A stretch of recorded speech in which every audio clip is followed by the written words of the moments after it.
Na aula passada a gente estava terminando de ver as funções orgânicas. Nós vimos cetona, éter nessas últimas aulas, né? Fenóis, alcoóis, ah, éter cíclico, etc. E na aula passada nós terminamos vendo os ésteres, que eram substâncias muito cheirosas. Isso que vocês erraram na lista. Vocês disseram que a gente tinha que comprar um éster para os amigurumis da Nancy e não podia comprar um outro éster. Ambos os ésteres eram cheirosos. Eu tinha pesquisado. Um dos ésteres tem cheiro de banana, da questão, e o outro de framboesa. As demais alternativas tinham cheiro de chulé, pum, mau hálito, ranço e cabra, se eu não me engano. Então cuidado na escolha. Só uma coisa que eu tinha feito confusão na última aula e eu acho bom esclarecer para vocês. Foi a questão da nomenclatura. A nomenclatura do éter, ou seja, cadeia CO, cadeia, sem aqui a carbonila, do éter, a gente vê o lado que é menor, aí a gente põe oxi de o lado que é maior, tipo etoxi de butila. Então, et tem 2 carbonos só, é a cadeia menor. E a butila tem but, 4 carbonos, seria a cadeia maior. Certo? Esse seria o nome para éter. Para éster, diferente do que eu tinha falado na aula passada, depois eu fui conferir, não é cadeia menor ou ato de cadeia maior, tá bom? É o lado que está a carbonila, o ato de o outro lado, o lado do alcóxido, ok? Então, seria aqui, ó, acetato ou etanoato, por quê? Porque é o lado que está a carbonila de etila, que é o lado do alcóxido. Essa região aqui a gente pode chamar de alcóxido, tá? Por que de alcóxido? Porque para fazer um éster é só você combinar um ácido carboxílico com um álcool. Então, álcool óxido, né, de oxidação, alcóxido. Então aqui estaria certa a nomenclatura, tá? Acetato ou etanoato, ambos significam 2 carbonos, de isopentila. Então o nome da cadeia maior está vindo depois, por quê? Porque a cadeia maior está do lado do alcóxido e não do lado da carbonila.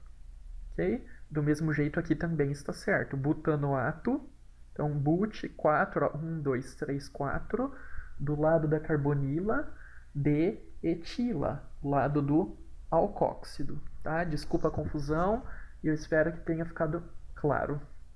Ok?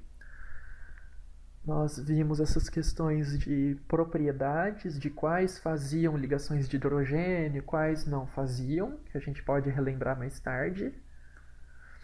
E vimos as aminas, vimos que essa função nitrogenada. Tá? Então as aminas elas são um nitrogênio ligado na cadeia carbônica, que é R. Essa cadeia pode ser cadeia aberta, pode ser ciclo, pode ser um aromático, como é nesse caso. Tá? Lembrem-se da diferença de ciclo para anel aromático ou aromático. A diferença é que ciclo é uma cadeia carbônica, em geral, pode ser ciclo de outros elementos também, mas seriam cadeias com ambas as extremidades conectadas e pode ter insaturação ou não, ou seja, pode ter ligação dupla ou não, mas se tiver, vai ser uma ligação dupla, ok? Agora, anel aromático é o caso do benzeno, então é um ciclo igual os demais, só que tem ligações simples e duplas intercaladas. E isso cria um efeito de ressonância, ou seja, a dupla fica passeando lá dentro. Quando é só um ciclo com uma ligação dupla, essa dupla ela não vai ficar passeando lá dentro, tá? Ela vai ficar parada no cantinho, certo? Gente, a Natasha mandou um pernilongo aqui no quarto para ficar passeando no meu pé. Nós temos as aminas primárias, que são aquelas ligadas em um carbono só. As secundárias, que tem 2 dos 3 ligantes sendo carbono. E a terciária, que todos os 3 ligantes são cadeias carbônicas. Então, essas cadeias podem ser um carbono só, pode ser 100 carbonos ligado de forma linear, pode ser carbono aromático, cíclico, etc. Ok? Só para relembrar o que a gente tinha visto na aula passada.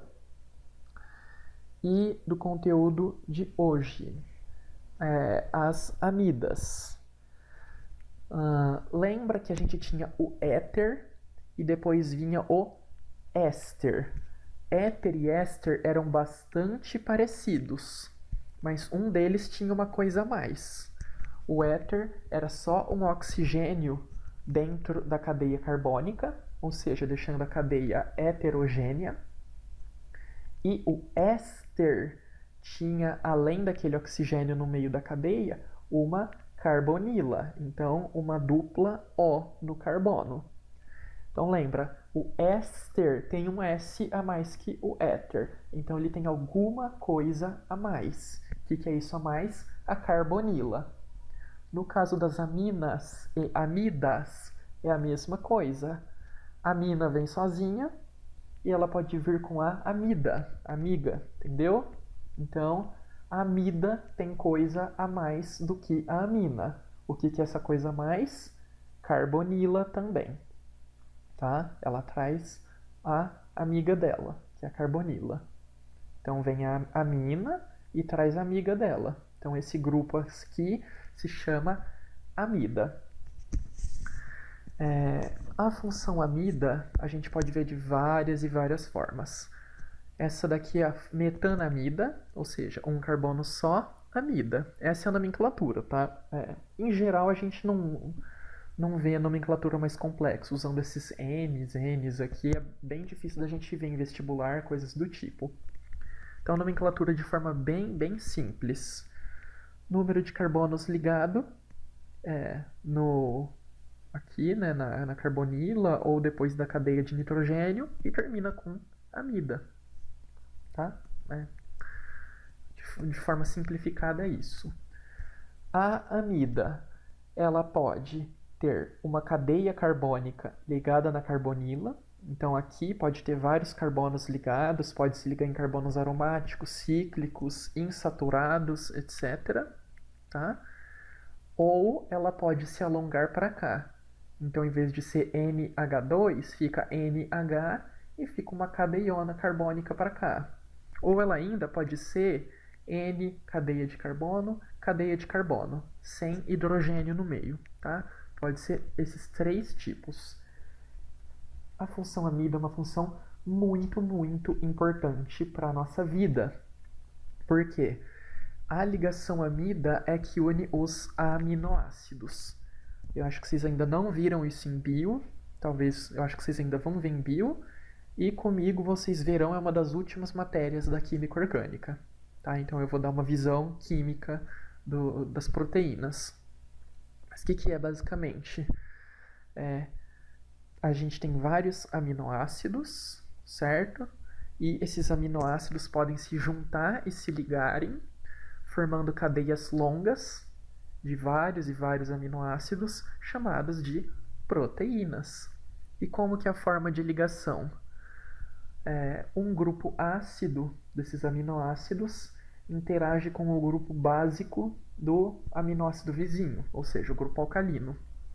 E aí eles têm uma reação de condensação, se eu não me engano, e se ligam, formando uma molécula maior. Essa ligação formada é uma ligação amida.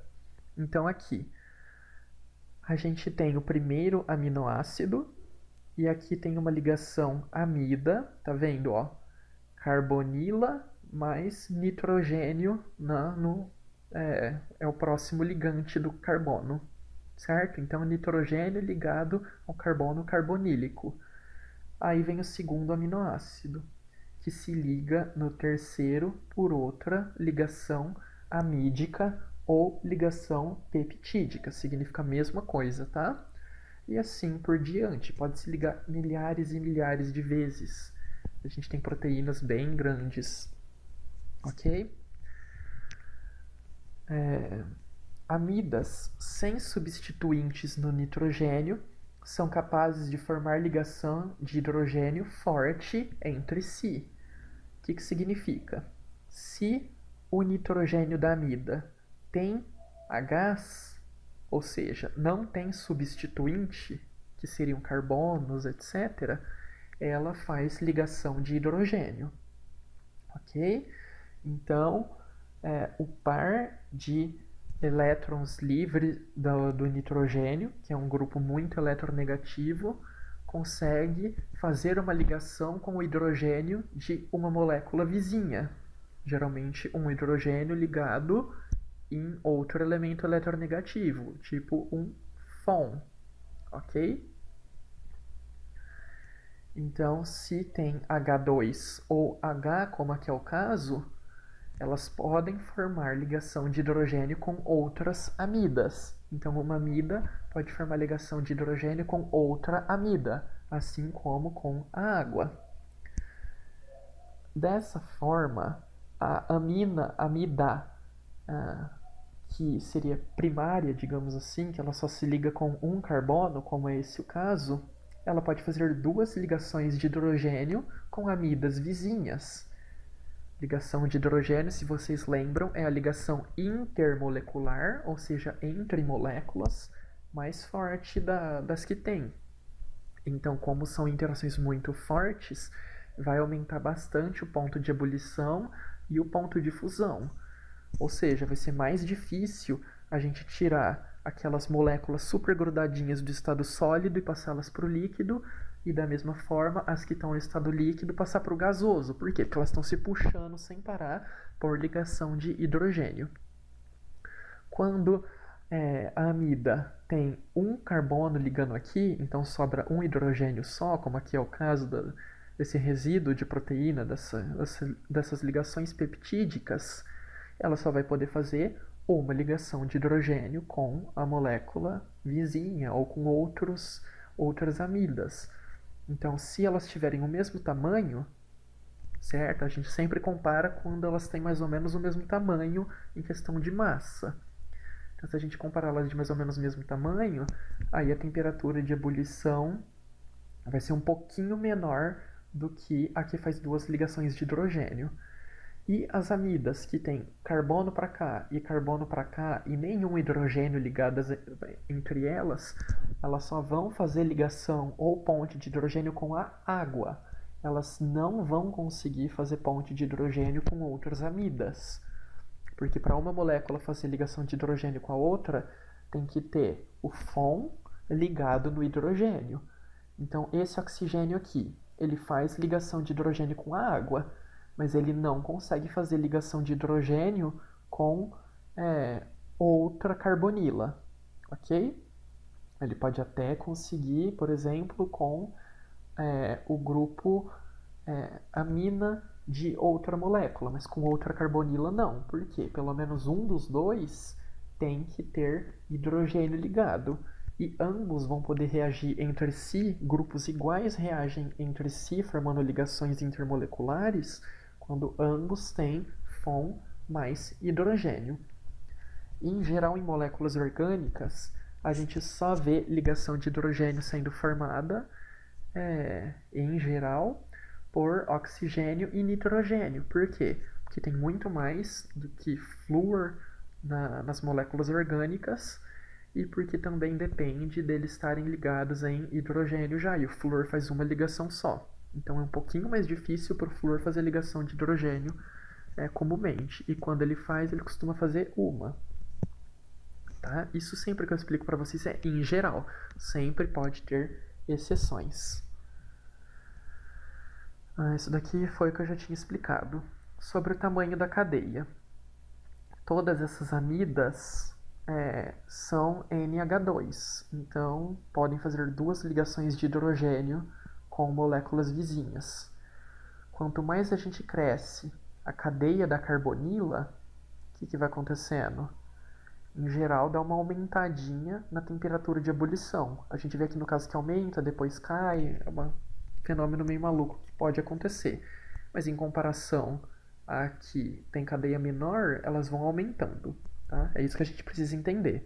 A tendência. Então, a tendência é aumentar a cadeia carbônica linear, a gente vai aumentar a tendência de ter uma temperatura ou ponto de ebulição maior e de fusão maior também, consequentemente.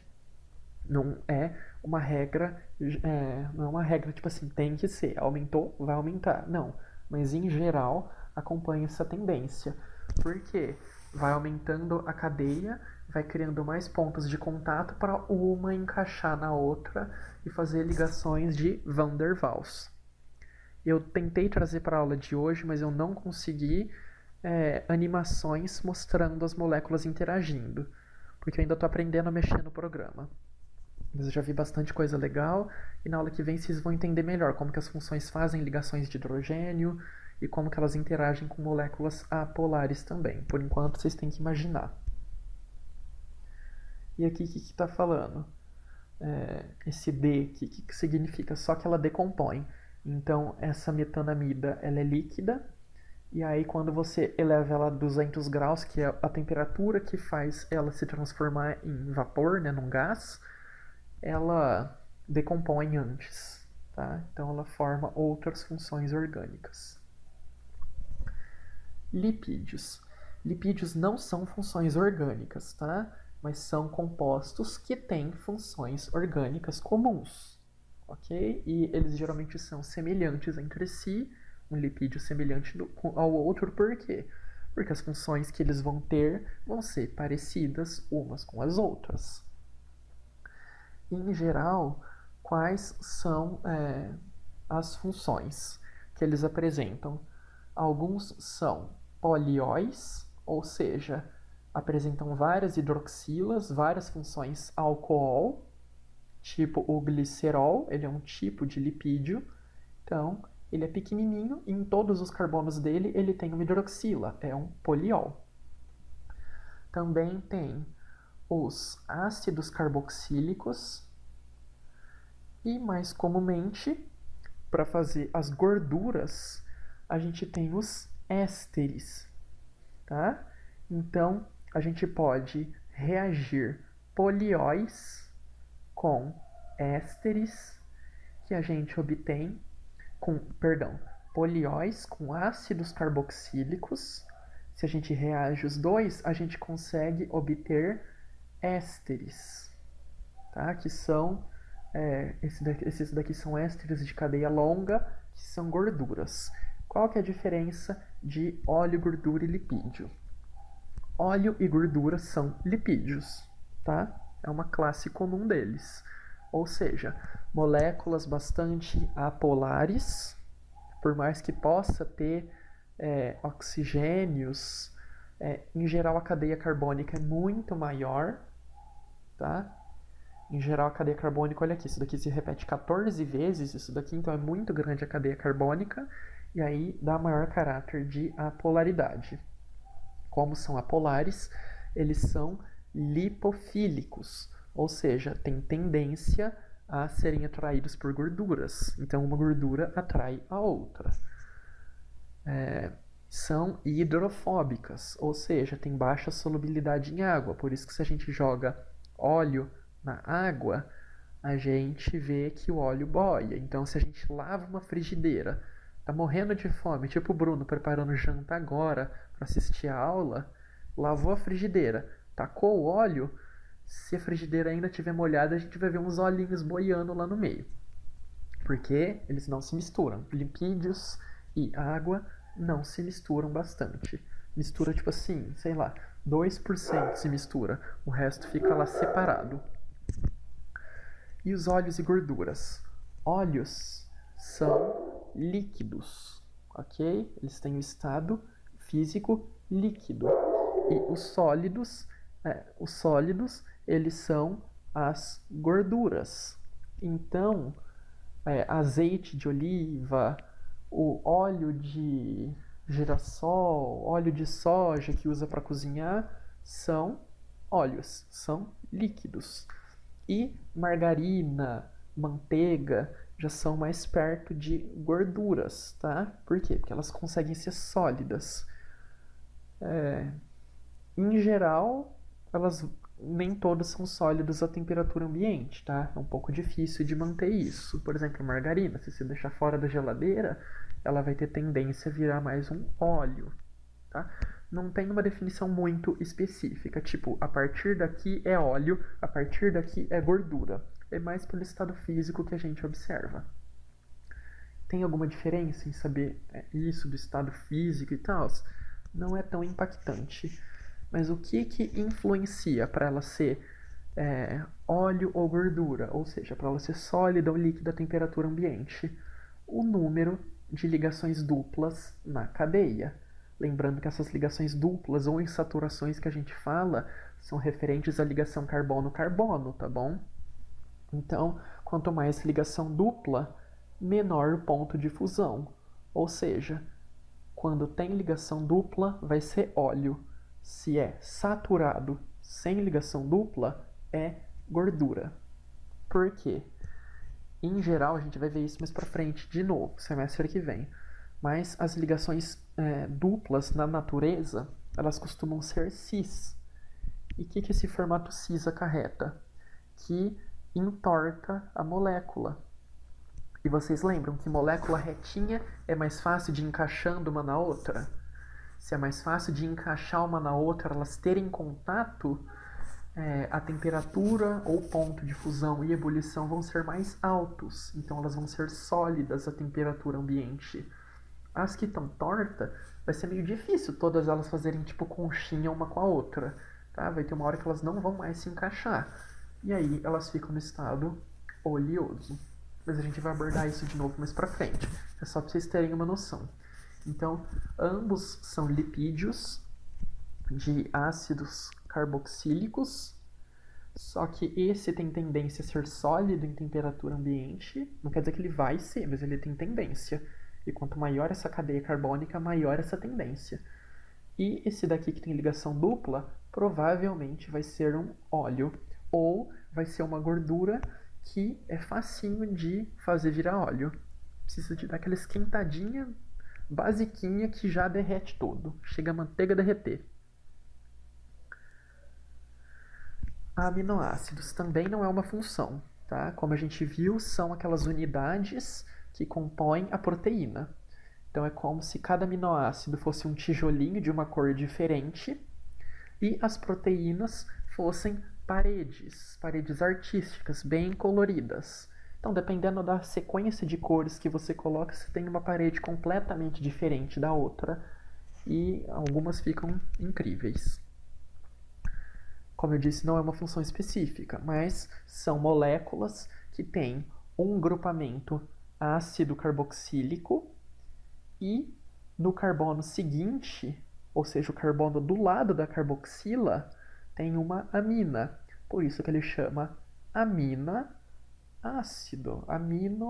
uma amina ácida. Tem uma amina e um grupo ácido juntos. Esse grupo ácido carboxílico é ácido e a amina é um grupo mais básico, mais alcalino, como a gente vai ver nas próximas aulas. E o que pode variar? As ligações que são feitas aqui, né? Então a gente vê que todas as ligações que esse carbono faz já podem ser diferentes, isso que deixa um aminoácido diferente do outro. Se vocês olharem, ó, todos têm ácido carboxílico, amina e um hidrogênio. Então, ácido carboxílico, amina, um hidrogênio ligado aqui, porque ele faz 4 ligações, e o que muda é essa cadeia aqui, tá? Quando muda essa cadeia, muda muitas propriedades e muda completamente a cor do tijolinho. O que esse alfa, beta, gama, delta, o que isso significa? Isso mostra só a distância que está o carbono da carboxila. Então, o primeiro carbono do lado da carboxila se chama alfa. O segundo, beta, depois gama, delta, seguindo o alfabeto grego. Que é óbvio, vocês devem ter de cor o alfabeto grego. Todo mundo sabe de cor, né? Trivial. Mas então, aminoácido. Em geral, na natureza, a gente encontra alfa-aminoácidos. O que significa?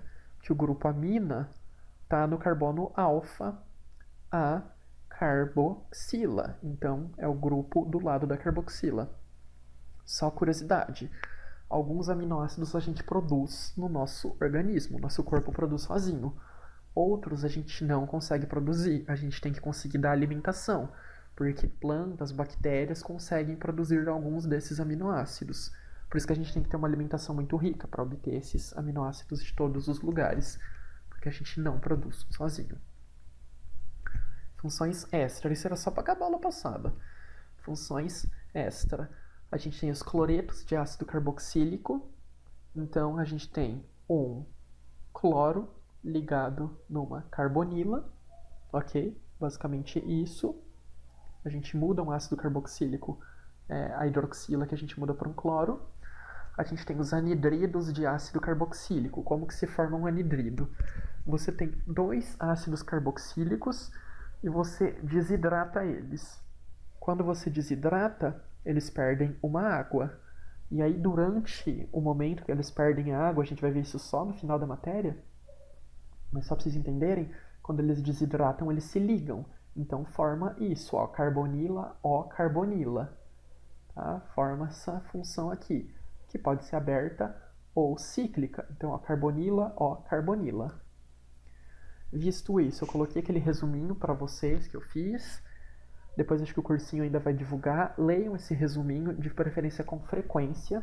Eu só vou explicar como que vocês vão fazer para entender esse resumo. A cor do círculo significa, em geral, o tipo de grupo funcional. Então a gente tem os hidrocarbonetos, ou seja, só carbono e hidrogênio. A gente tem as funções que tem carbonila, que eu chamei de carboniladas, então elas têm esse C dupla O. A gente tem as nitrogenadas, que é um nitrogênio ligado em um carbono. A gente tem as monoxigenadas, que são azul claro, ou seja, funções que só tem um oxigênio ligado de forma simples, tá? Pode ter vários oxigênios, tipo os polióis, mas todos são ligações simples com o carbono. E tem as sulfuradas, que são aquelas que são compostas por enxofre. Ok? Eu coloquei acho que 26 funções para vocês poderem estudar. Nem todas eu expliquei em aula, tá? Agora, o que significa esse tracejado aqui? É muito tracejado, então significa que um alcano não faz ligação de hidrogênio com outro alcano, nem com a água. Por quê? Ligação de hidrogênio precisa de ter FON, flúor, oxigênio ou nitrogênio ligados com um hidrogênio. E os alcanos só têm carbono e hidrogênio, ok? Então nenhum alcano faz ligação de hidrogênio. Nitrila também não faz nenhum tipo de ligação de hidrogênio. Por quê? Porque, na verdade, a nitrila, se eu não me engano, ela pode, em alguns casos, fazer. Acho que eu vou até corrigir isso antes de postar. Mas ela não faz uma nitrila com outra nitrila, tá? Ela seria, no máximo, nitrila com água. No máximo. E aqui, as carboniladas. Carbonilada, elas geralmente fazem ligação de hidrogênio com a água. Então, aqui, as carbonilas fazem com a água. E quando a linha é inteira preenchida? Quer dizer que esse álcool pode fazer ligação de hidrogênio com outro álcool ou com a água. Então, todos que estão em azul claro pode fazer... azul claro não. Todos que estão em linha cheia podem fazer ligação de hidrogênio entre si. Então, o álcool pode fazer ligação de hidrogênio com enol, álcool com álcool, enol com enol, enol com fenol, fenol com fenol, tá? Isso quer dizer que pode acontecer, não que vai. Às vezes, a molécula fica tão pequena, essa cadeia polar, que praticamente não acontece, tá? De tão pequena. Aqui as aminas. A amina primária e secundária fazem ligação de hidrogênio com outras aminas e com a água, mas as terciárias não, tá? Etc. E um exercíciozinho. Vocês podem ir tentando responder. Aqui a gente tem uma molécula de atorvastatina. E eu quero que vocês respondam no chat quais são os grupos funcionais que vocês encontram na atorvastatina. Então vamos lá. Podem ir respondendo. Quais grupos funcionais vocês veem na atorvastatina? Pode cada um falar uma pessoa só fala vários. E eu vou acompanhando.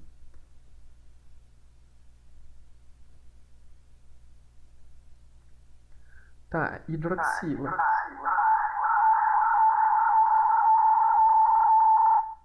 Que isso, gente, deu um erro muito louco aqui. A Nancy falou que tem hidroxilas. Isso aí, tem hidroxilas. Qual que é o grupo da hidroxila que a gente vê aqui? A gente vê hidroxila aqui e a gente vê hidroxila aqui.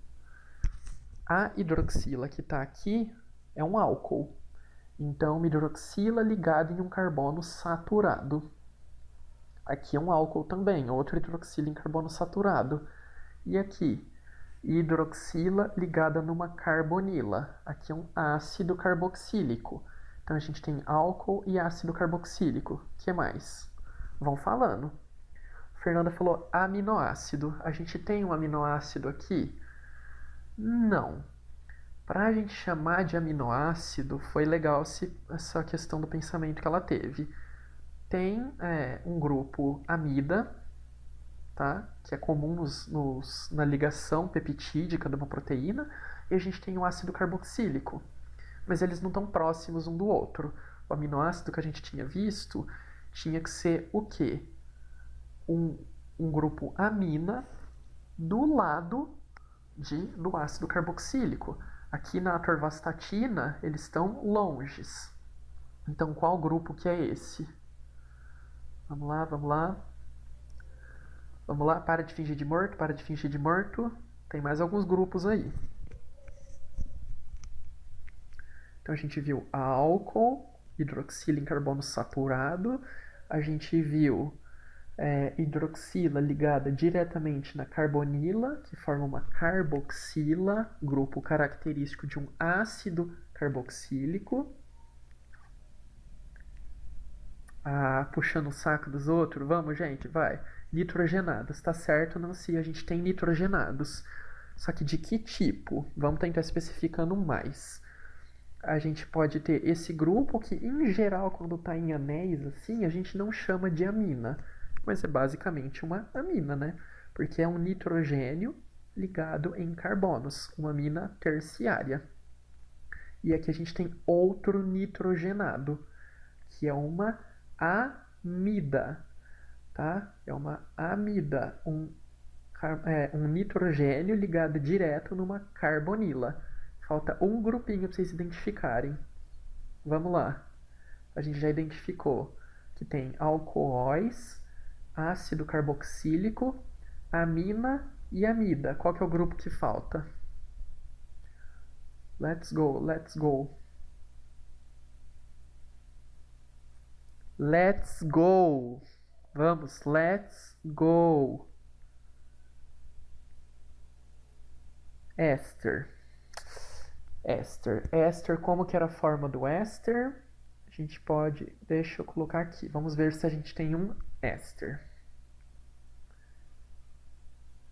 O computador não quer colaborar para a gente ver se tem um éster. Como que era a função éster? A gente tem ácido carboxílico naquela molécula, que é uma carbonila, e aqui uma hidroxila e o éster. Nessa hidroxila, a gente tem uma cadeia carbônica. Vamos lá. Então, a gente tem que procurar carbonilas para ver se tem éster. Aqui a gente tem uma carbonila, tá? Mas não tem o oxigênio ligado aqui no carbono alfa, né? No lugar do carbono alfa. Então, aqui é uma amida. E aqui a gente tem outra carbonila. Aqui a gente tem um oxigênio. Pode ser um éster. Só que aqui não é a cadeia carbônica. Aqui é um hidrogênio. Então a gente tem um ácido carboxílico. Então a gente não tem éster aqui. Qual que é a última função? Deixa eu ver se vocês falaram.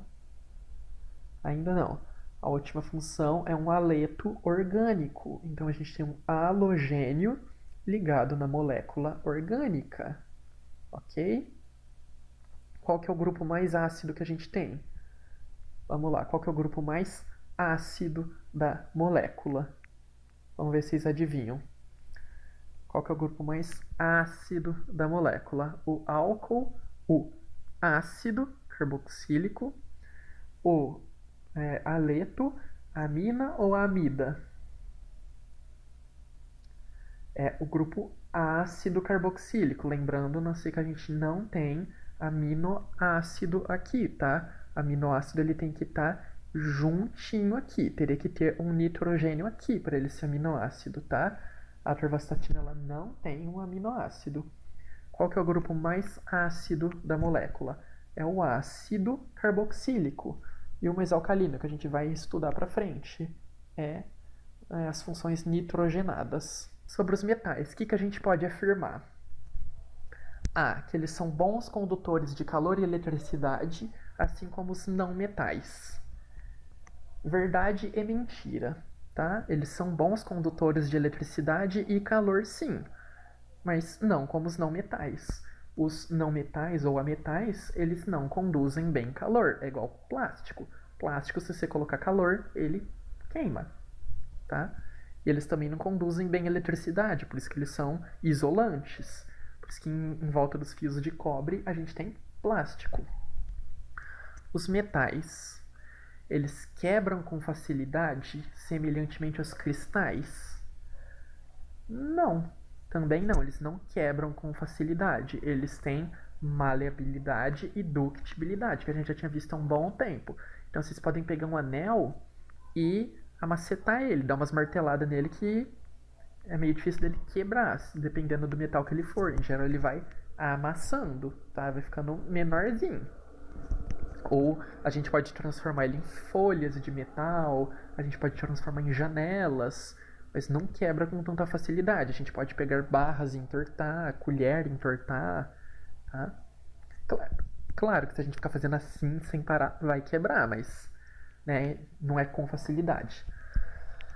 Os metais apresentam baixo ponto de fusão, tornando-se sólidos à temperatura ambiente. Aqui uma coisa contradiz a outra.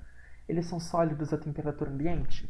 Sim, exceto o mercúrio.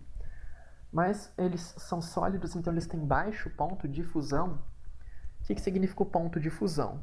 Ponto de fusão é aquela temperatura que o material sai do estado sólido e vai para o líquido. Então, 1 grau acima do ponto de fusão, aquele material vai estar líquido. 1 grau abaixo, ele vai estar sólido.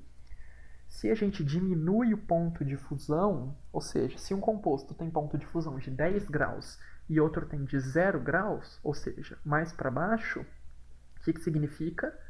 É mais fácil a gente encontrar ele na forma líquida ambiente. Por quê? Nessa faixa aqui, o de 0 grau vai estar líquido e esse ainda vai estar sólido, ok? Então, eles são sólidos à temperatura ambiente, mas porque eles têm alto ponto de fusão. Tem metais que em 1000 graus Celsius eles ainda são sólidos, tipo as lâmpadas antigas que eram de tungstênio, aquelas lâmpadas de filamentozinho. Então, conduz calor, conduz eletricidade e tem alto ponto de fusão, por causa que a ligação metálica, aquele compartilhamento de elétrons é muito forte. Os metais são encontrados facilmente na forma pura ou metálica e eles podem ser misturados a outros metais formando minerais. Não e não. A gente não encontra metais facilmente na forma pura, tá? A gente pode encontrar metais, por exemplo, ferrugem. Ferrugem é ferro com oxigênio. Então, metal com a metal lá, uma ligaçãozinha iônica. Eles não são metais puros. Metal puro que a gente encontra, ouro a gente encontra na forma pura, bronze, não, ouro, cobre, prata e acho que platina a gente consegue encontrar na forma pura. Então a gente consegue encontrar ouro puro na natureza, uma pedrinha. Mas alumínio a gente não encontra puro, a gente encontra ele na forma de bauxita, que é combinado com oxigênio, coisas do tipo. Além disso, mistura de um metal com outro metal forma uma liga metálica e não um mineral. Geralmente, um mineral, a gente tem metais misturados com compostos que são ametais. Então, a gente poderia chamar a ferrugem de um tipo de mineral, coisas do tipo, tá? Então, também não. E os metais são maleáveis, transformando-se em lâminas, por exemplo, quando golpeados ou submetidos a rolo compressor. Sim, se você é um ferreiro e fica batendo numa barra de metal, ela vai ficando mais fina, tá? Ou você pode amacetar ela vira uma folha, coisas do tipo. Mais uma. Vamos lá, respondam. Quais são os grupos funcionais que a gente encontra na cloroquina? Tá ok? O que a gente encontra na cloroquina? Vamos lá, que agora a gente tem estoque de 18 anos de cloroquina. O exército tem 18 anos de estoque. E a validade é de 2 anos, então a gente vai ter que tomar muita cloroquina para tudo. Quais são os grupos que a cloroquina tem? Grupos funcionais são aqueles grupos diferentes que dão características específicas para a molécula. Vamos lá, o que a gente tem na cloroquina? Ah lá, só a gente revelando que dorme na aula. Falar da cloroquina que é bom nada. Ó, a gente tem nitrogênios em cadeias carbônicas, então são aminas, e a gente tem um cloro, que é um halogênio ligado na cadeia carbônica, então é um aleto orgânico. Nesse caso, é um aleto de arila, porque ele está ligado num anel aromático. Quem faz ligação de hidrogênio aqui? Quem tem FON com hidrogênio. Então, esse grupo aqui, essa amina da cloroquina pode, e essa aqui também. Só que podem com a água. Essa daqui pode fazer ligação de hidrogênio com outra cloroquina vizinha, e essa daqui não, porque ela é uma amina terciária, ligada em 3 carbonos. Essa é ligada em 2 carbonos, então ela é uma amina secundária. Essa, se for para a gente chamar ela de amina, ela está ligada em 2 carbonos, então ela é secundária também. Só para relembrar as cadeias carbônicas. Considerando essa cadeia principal, tá? Vamos supor que essa seja a cadeia principal. Ela vai ser uma cadeia saturada, ou seja, só ligação simples. Ela vai ser uma cadeia ramificada. Então aqui tem um carbono que faz ligação com outros elementos formando tipo cadeiazinhas, né? Ramificaçõezinhas, tá? É uma cadeia acíclica, uma cadeia não aromática, é uma cadeia heterogênea, porque tem átomos diferentes de carbono no meio dela.